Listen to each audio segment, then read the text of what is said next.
So, you're thinking about buying a home somewhere in the Seattle area? Well, if so, did you know that the overall cost for that home could end up being way more than that number that's on the purchase and sale agreement? Yeah, that's right. Over the next several months to years, there's a chance that you could be paying 10, 20, even $30,000 more towards that home. And if you're not prepared for it, that's something that could put you in a really tough spot. Now, prepared for what, you might ask? Well, that's exactly what we're going to cover in this video. We're going to talk about the top 7 items that you, as a home buyer, need to be aware and keep an eye out for while we're out looking for your next home. So, if that sounds like something that you want to learn more about, let's get after it right now.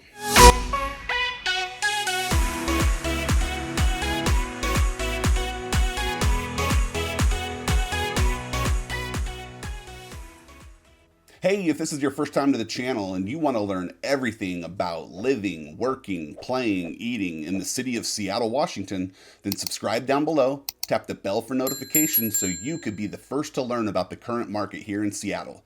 My name is David Sappenfield. The team and I, we get calls, texts, and emails every day from people just like you looking for help to make their move here to Seattle, and we love it. So whether you're moving next week or next year, give us a call, shoot us a text, send us an email, or schedule a Zoom call. All of our contact information is in the description down below. We're happy to help you make that smooth move to Seattle. So, as I mentioned, we are going to be discussing the top 7 things that you need to be paying attention to and keeping an eye out for as a Seattle area home buyer while we're out and about looking for your next home. Now, myself as a real estate agent, I see myself a little bit differently than most agents probably do. I don't really see myself as a salesperson. I'm not there to sell you a home. I like to play more of an advisor role. You don't need me to point out granite countertops and fancy cabinets and flooring. You can see that for yourself. You don't need me to point that stuff out. What I think my best role is to let you know what the potential upcoming costs of home ownership for that home could be, whether it's next month, next year, 5 years down the road. I'm keeping an eye out for those big ticket costs that might not be evident on the surface, but something as a real estate agent like myself who's been on thousands of hours of inspections for homes, I know what to look out for. So I'm going to be looking out for the stuff that's going to cost you money. You look out for the fancy stuff that you like the countertops, the cabinets, the flooring. And I think that's probably just the best way to do it from a real estate standpoint. So let's get into the list. But before I do, at the end of the list, I'm going to have one sneaky little bonus tip for you that most real estate agents probably don't do when they're out looking and showing homes, but it's something I always do, and it's made a big difference for all of the buyers that I've worked with. So stay tuned for that, but let's get into the list right now.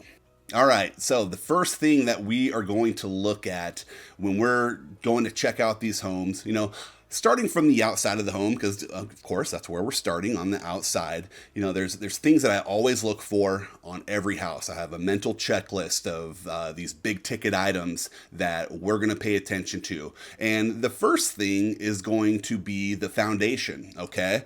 The foundation, sometimes you can see it, that's the base of the home, what the home sits on. A lot of the times it's like poured cement. Sometimes you'll see cinder block foundations, which aren't the best, especially around here because of the water intrusion aspect of that. But, I'm going to take a look at the foundation around the home.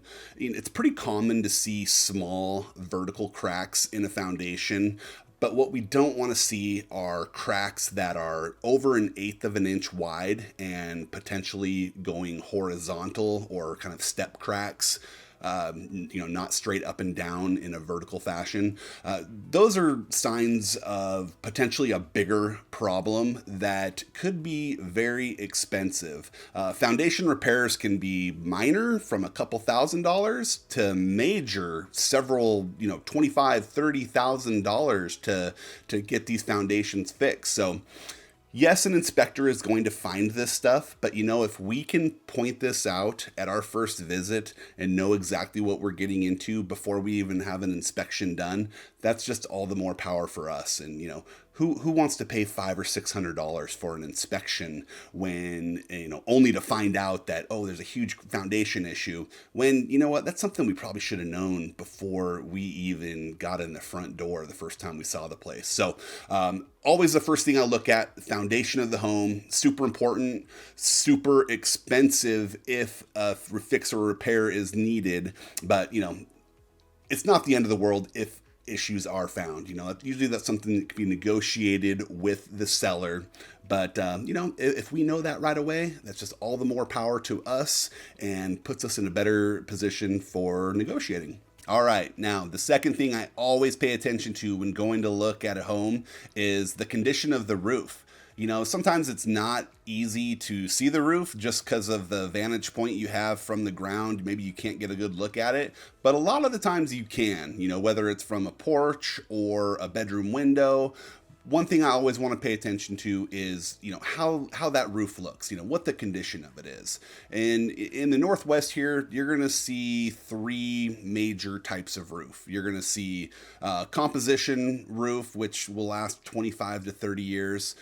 There's also like a thicker version of that, which is like a presidential architectural composition roof, which gives you about 50 years, so about twice the life of your standard composition roof. And then you have metal roofs, of course. You see those quite a bit here as well. You usually get like 50 or 60 years out of a metal roof. And once in a while, you'll see cedar shake roofs, which look beautiful, but you don't see them very often. They're not putting new cedar shake roofs on homes anymore. It's just too expensive.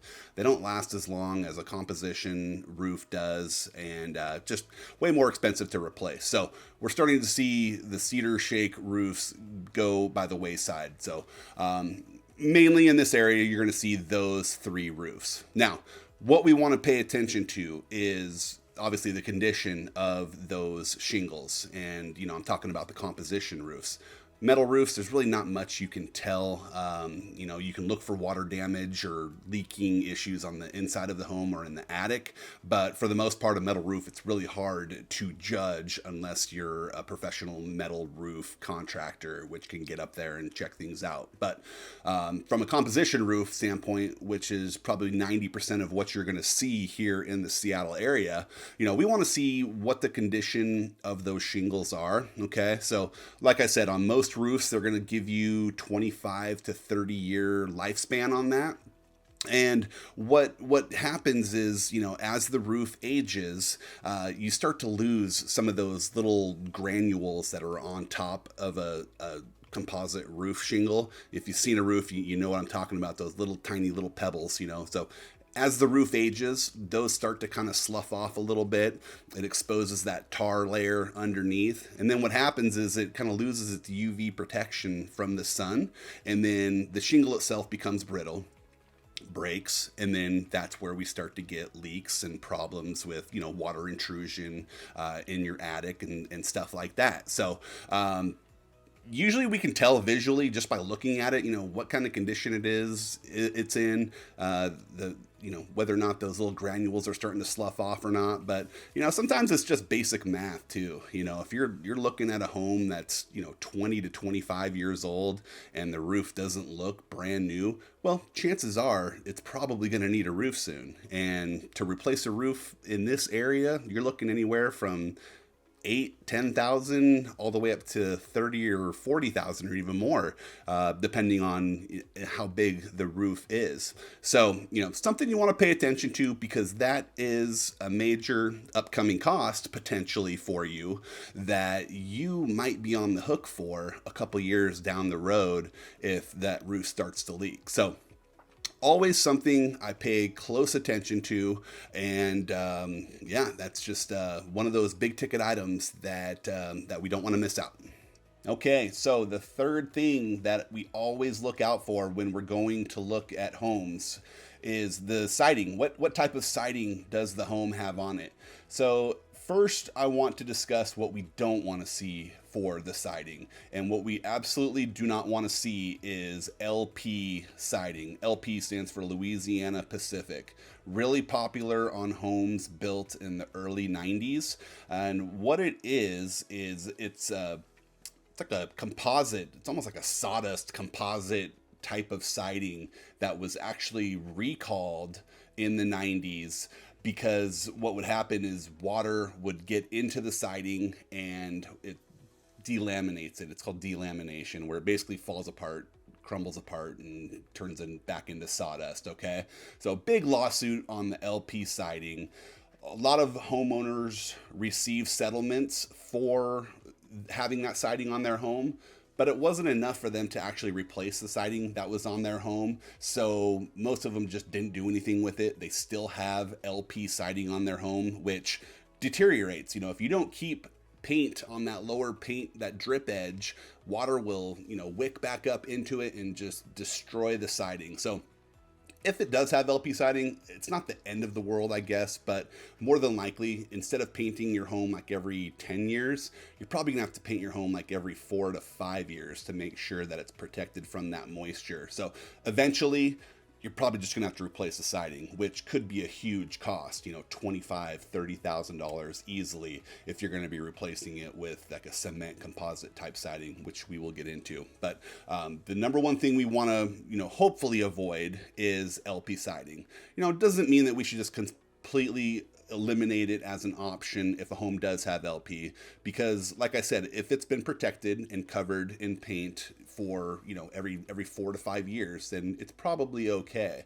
But it's definitely something that we need to be mindful of and prepare for in those coming years if it does need to be replaced. So the next thing we'll move into is, what types of siding you're commonly going to see here in the Pacific Northwest area. And the most common type of siding that you'll see on newer constructed homes is going to be like a cement composite. Popular brand of that is going to be like a hardy plank siding, but very durable, lasts forever. You paint it every 10 years or so just for the pretty factor of it. You want to keep it looking nice, but you really don't even have to paint it. It's cement, so it's going to last forever, look great. They're long planks. They come formed in the shape of like wood planks, so looks great. Looks like cedar siding, and very, very popular with new construction these days. The next type of siding that we're going to see a lot of like the resale homes, like the homes that were built in the 50s, 60s, 70s, 80s. A lot of those homes are going to have just your standard cedar plank siding, which is great. You just have to keep paint on it, keep paint on it every 8 to 10 years or so.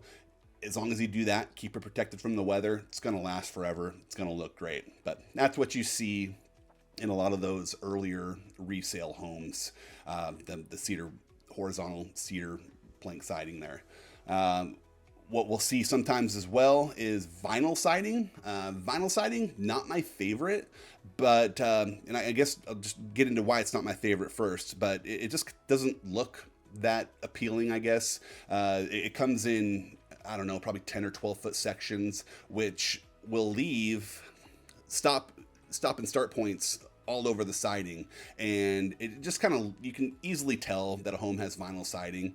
Not a bad option if it's an investment home, because it's so low maintenance, or maybe even for first-time home buyers. You're just wanting to keep your maintenance costs down, and activities around the home that you need to do on a regular basis. You're trying to just kind of keep everything simple. Vinyl siding might not be a bad choice, but you don't have to paint it. It'll last 20 to 40 years, and that is a pretty big variable window there. But the reason why it's so big is because it depends on what type of weather it's getting, and the amount of sunlight that it's receiving as well plays a big role. So vinyl siding, those are the kind of the three big choices you'll see is vinyl, cement composite like a hardy plank, or just your cedar lap siding that is pretty common in the older built homes. All right, the fourth thing I always look for when going and looking at homes is what kind of windows does it have? If we're going and looking at newer constructed homes, like anything year 2000 or later, chances are the home is going to have double paned vinyl windows, which is exactly what we want to see. Big check mark. That's what we want. They're efficient, keep your energy bill low, keep the interior of the home comfortable. That's great. That's what today's standard for windows are.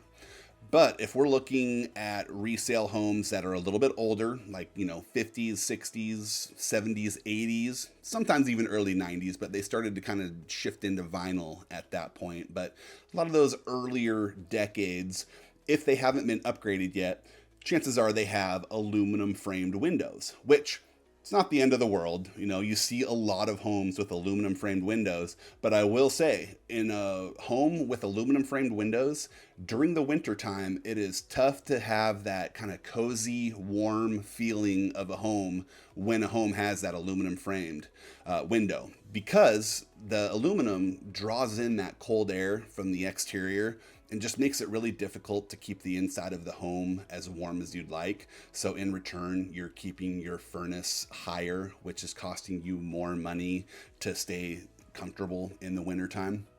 So, that is something. If I see in a home, I always tell buyers, you're probably gonna want to budget or save up for getting those windows updated to vinyl framed windows, because it's going to make a huge difference in your comfort level and your energy bills. So, to replace those windows, it obviously varies on how many windows are in the home, but it's not uncommon to see, $15,000, $25,000, $30,000 to replace windows. So not a cheap cost, and but it does make a huge difference. So yep, that's the fourth thing that I look out for, is what kind of windows does this house have. Okay, so the fifth thing that I pay attention to when we go and look at houses together is going to be the furnace. Okay, so the furnace is what heats the air in your home, keeps your home comfortable, and typically it's out in the garage where we have access to it and we can see it. Sometimes we can't see it. Sometimes, like especially in the newer constructed homes, a lot of the times they put them up in the attic to where we're just not going to have access to it. An inspector will, of course, but that's when we're in the inspection phase of the purchase. But right now we're just looking to see what this house is going to cost you, and are we interested? So, if it's in the garage, chances are we're going to be able to get a gauge on about how old it is, because typically with furnaces, they don't have dates on them. Sometimes they do, but I would say 90% of the time they do not have a date on it. So we got to kind of use our detective skills. If the home is less than 20 years old and the furnace looks a little bit older, chances are it's not a new furnace. It's original to when the home was built. But, since some of those older homes in the 50s, 60s, you just never know, because there's such a big time span there of who knows when it was last replaced.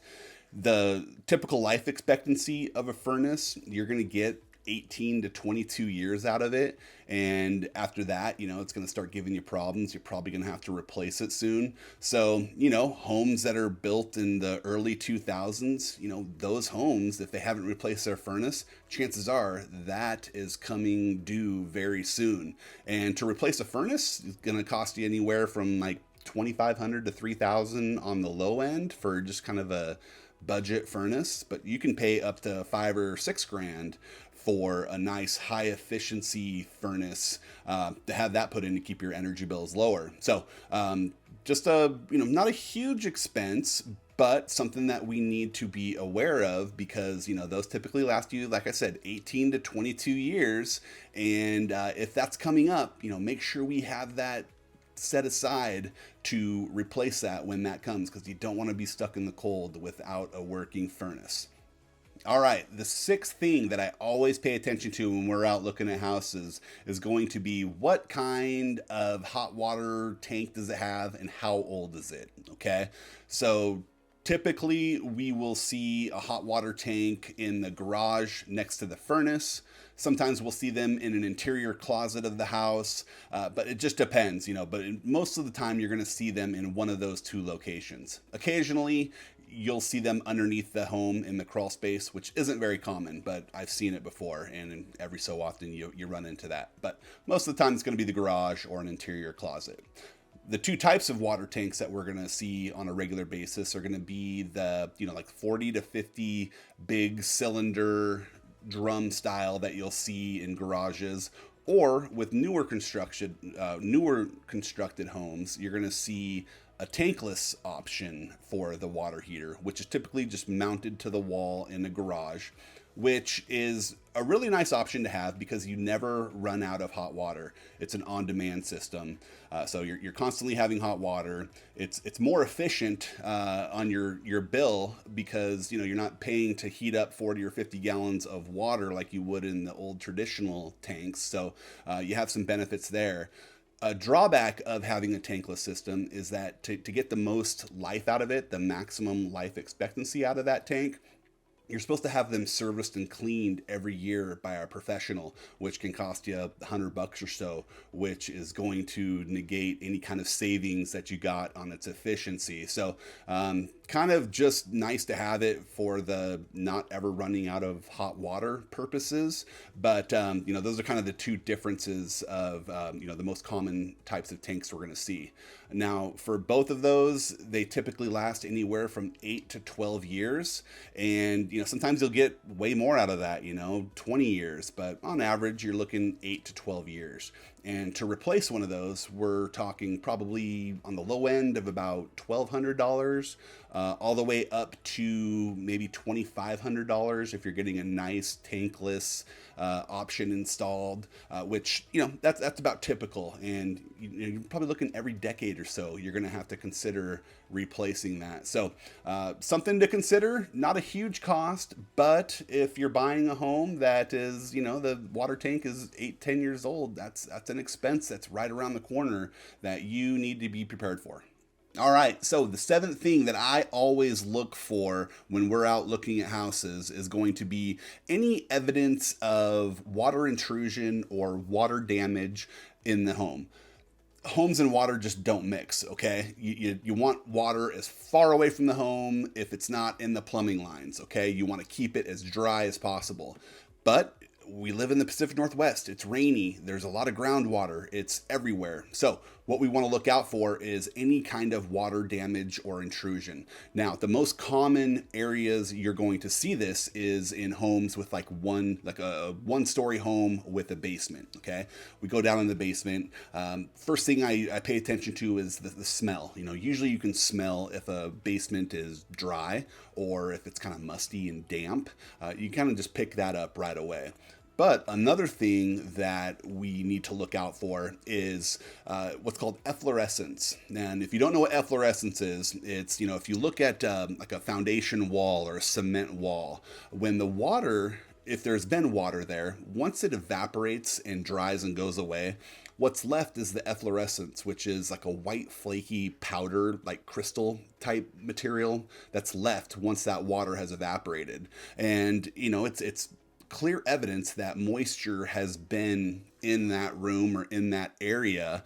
And, the chances are if it hasn't been remedied, it could happen again with heavy rains. So we want to look out for the efflorescence. We want to pay attention to what it smells like.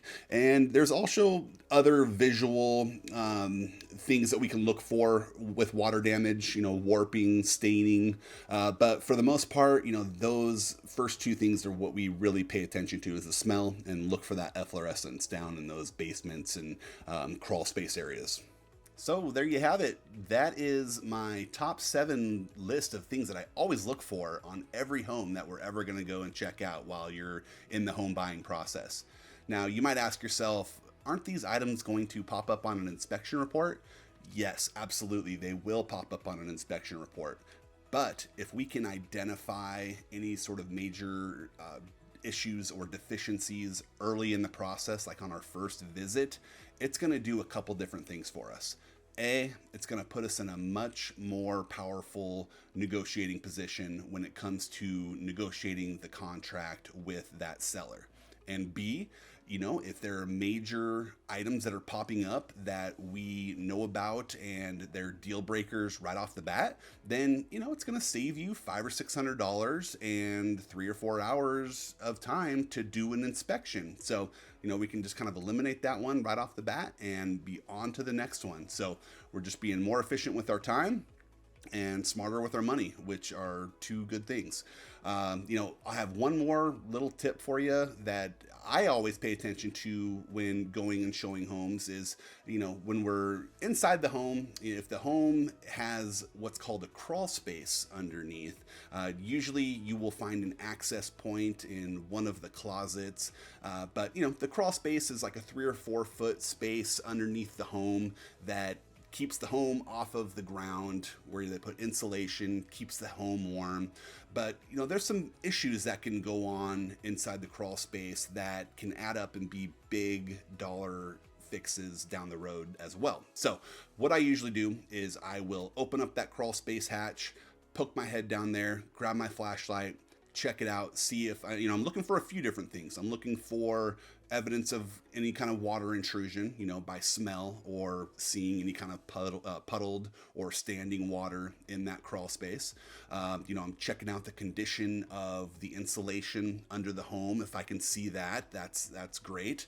And then I'm also looking for any kind of rodent activity. Rodent activity is pretty common in the Seattle area. If your home isn't protected from that, those rodents can really kind of work their way into the tiniest of spaces you would never expect. So, and they can wreak a lot of havoc underneath the home and the insulation. So, those fixes can cost anywhere from $2,500 to $5,000 to $7,500 if you're needing all new insulation or vapor barrier, that black plastic underneath the home. So I always, if there is access to that crawl space entry point, then I always lift it up, check it out, see how things are looking under there. So that's my tips for today. I'll leave you with those. But if you're thinking about making a move to the Seattle area and you'd like some advice and be advised on your home purchase process, we'd love to hear from you. Whether you're making a move next week, next year, give us a call, shoot us a text, send us an email, schedule a Zoom call. We are happy to help you make that smooth move to Seattle. So until next time, we hope to see you around town. Take care. Bye.